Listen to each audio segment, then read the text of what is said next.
Supergiant Games is a well-known game developer for a lot of reasons, primary amongst them being their game's writing. It's some of the best you can find in the industry. Supergiant's Greg Kasavin is an expert at developing these short, sharply written games that you can pretty much experience the entire story of in a day. And for this video, I want to talk about one moment of particularly sharp writing that has always stuck with me from one of Supergiant's games, Transistor. Not just because it was a moment that resonated with me, but also because it was from an audio log.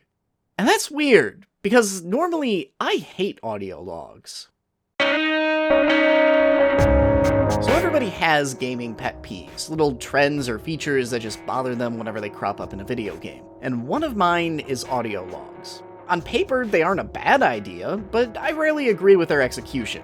Maybe it's because I'm most used to them popping up in horror games, but they're always delivered by irrelevant characters that are introduced and usually die in all of 5 minutes. And because audio logs are optional side stuff, you can't put anything of actual importance in them, because you generally don't want your player to never find that information. Audio logs exist in this awkward crossroads of design intention, where they're mechanically meant to give players a cool side thing to mess around with if they so choose.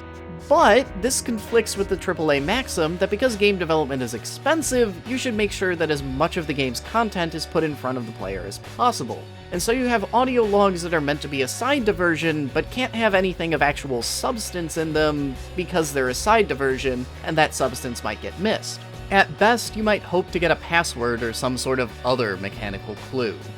And on the off chance that there is something interesting in an audio log, I don't want to miss it because I'm too busy fighting or have the audio drowned out by shrieking zombies or a hailfire of bullets, so I just have to sit there and twiddle my thumbs while I have random lore told to me in the least interesting way possible. In the first age, in the first battle, when the shadows first lengthened. Why? Just why? Just please let me put a fist into a demon's face.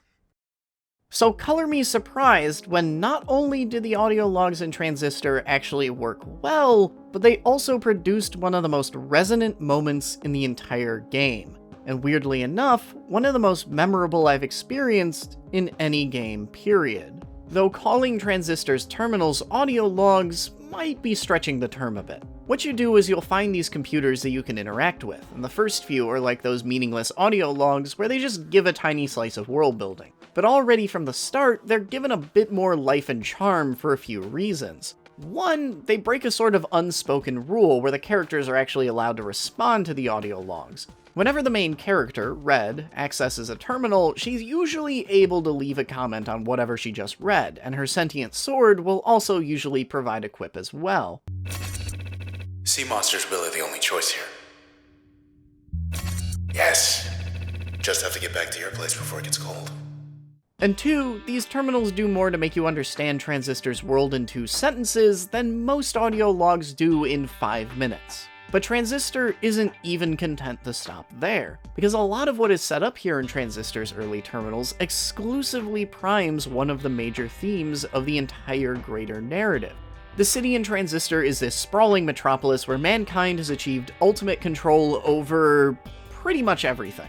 People can even vote on everything from whether they want a new bridge built to what color the sky is on any given day, and then it just happens. Which is a mind-bogglingly huge feat of technology, but at the same time, being able to have the entire city vote on the color of the sky feels like an almost petty level of micromanagement and convenience. And it's that exact level of micromanagement and convenience that is the driving force behind the antagonists, a faction called the Camaradas, goals. They see a city that is so modular, so physically manipulable, that it could be literally anything they want it to be. So why not skip all this fiddly and unwieldy democracy stuff and just make it according to their desires? If the city is a canvas, they figure, why not appoint themselves the painters? And here is why Transistor's audio logs work, because if you played through the game without looking at any of the terminals, you'd have a much harder time understanding what the Camarada's even trying to do. And the reason for that is because Transistor isn't afraid to actually put critical information off the game's critical path. Most of the terminals are entirely skippable, but they're not really optional, because this is where the game introduces both how malleable the city is and the fact that its construction is largely democratic. If you want to understand what the Camerata are doing, you need that setup. And that statement holds doubly true for understanding the game's protagonist, Red. For those who haven't played Transistor and are for whatever reason worried about spoilers, here's where we're really going to start dipping into them, so just consider any point after now spoiler territory. We good? Okay. So our main character, Red, is like if you made a noir lounge singer a mega pop star. She's the hottest thing in Cloudbank's music industry by a country mile, and with that fame comes a significant amount of cultural clout that she wields whether she wants to or not. But most importantly, she's not your standard superhero soldier protagonist. She's a civilian, and the game opens when one night the Camerata come looking for her. They have this fancy gizmo called the Transistor that they've been absorbing famous people into in a sort of eat your enemy's heart to gain their powers sort of plan, and Red's next on the list. They don't actually succeed in killing her though. Red's boyfriend steps in, and in the ensuing scuffle, her bow is killed and absorbed, and Red loses her voice. But in turn, the Camerata also lose the Transistor. And this is where we start with Red, a famous singer who's nearly been assassinated, lost her voice, and had her boyfriend absorbed into some sword all at the same time, which would be enough to traumatize pretty much anyone. But what does she do in response? She drags the Transistor out of her boyfriend's corpse, slings the thing over her shoulder, hops on a motorbike, and sets out to go kill some fascists. And if you never read any of the terminals, that's pretty much Red's characterization. She still has character beats. She has moments where she gets angry, moments where she expresses determination and presses on despite her spectral boyfriend's protests, even a few fleeting moments of genuine happiness. But she mostly just stays this stoic, grunty, one-woman get-over-your-fascist bullshit Terminator that marches through the city of Cloudbank checking the Camerata off her hit list one by one. It's certainly not bad characterization, but Supergiant is a little limited in how they can express Red's character when her boyfriend's the only one doing the talking. But when I look up to where the sky should be, I see you. And I know you can hear me.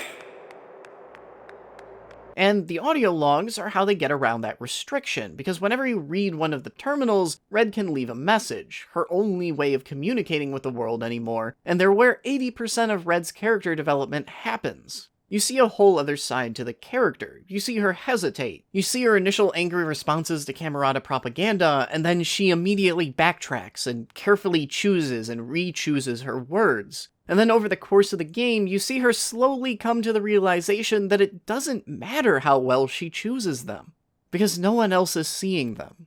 And that illusion is dealt its final blow when, after spending all night communicating through the terminals like this, Red comes face to face with her own obituary.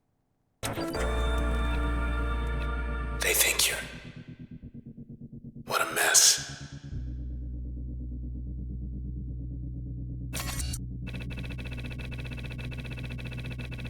Kind words, though.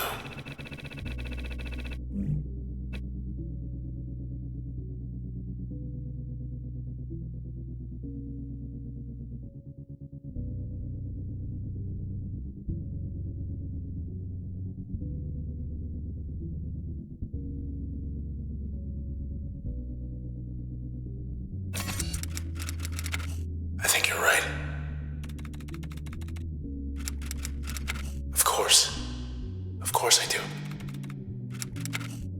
Red. We'll figure it out when we get there. And this ends up being Red's big character development moment. This is, in Hero's Journey terms, the ordeal, the abyss, whatever you want to call it. It's Red's darkest hour, but more importantly, it's also the moment that recontextualizes her entire characterization, the critical moment when her entire arc pivots. And even though it's almost impossible to miss, you can still walk right past it. This conversation is the moment that stuck with me from Transistor. In this moment, when the cracks in Red's exterior show, she suddenly feels so utterly human. She's not stoic, she's not some badass action hero. She's traumatized, she's still in shock. And the only reason she's still moving forward is because she's compartmentalized that trauma and just forced herself not to dwell on it. She's forcing herself to be single-minded, to just keep moving forward, keep pushing, keep hunting the Camerata. But by this point in the game, a lot has changed. 2 members of the Camerata already committed suicide before Red could even get to them. There's only 1 member left, and he's not even her main objective anymore. The process, the Camerata's automated minions that you've been fighting all game, have broken their leash, become the primary threat, and are reducing Cloudbank back to a blank slate, erasing the city and its inhabitants entirely. The quest that's been keeping Red going is in shambles, and without that quest to keep single-mindedly pursuing, the shock is finally wearing off, and Red has to actually reckon with the nightmarish events she's been going through. And as our understanding of Red's characterization pivots, so too does her quest, changing from hunting the Camerata down to figuring out what the Transistor actually is and how to extract her boyfriend from it. The final thread that Red follows until the game ends. Funnily enough, even though it felt like it stuck with me so clearly, I actually misremembered this scene. Because to me, it felt like this earth-shattering come-to-Jesus moment for Red, the Hail Mary emotional core of the game. But it's so quiet and brief, maybe too brief even. If you're not paying attention, it can almost slip right by you and feel like this moment where Red expresses doubt for 5 seconds, but with the help of her BF sword, dusts herself off and goes back to stoically grunting her way through an army of robots. As I spent half a decade away from the game, this scene magnified itself in my mind as something greater, more dramatic, more satisfying than it actually is. Going back through Transistor again after so long made me feel like I understand this scene and its purpose so much better than I did when I first experienced it. But at the same time, it didn't resonate with me as much as the first time I saw it, or have nearly the importance I ascribed to it. I think a lot of great gaming moments can get exaggerated like that in our memories. But magnified in my own memory or not, the spirit of that scene still sticks with me. In the years since I first played through Transistor, I had forgotten almost everything that had happened in that game. But I still felt like I remembered this moment so well, even though it turns out I didn't at all. But in another 10 years, when I've forgotten all the intricate details of Transistor's plot and world yet again, I'll probably continue to remember this one moment, exaggerated emotional weight and all, because this moment is Transistor for me.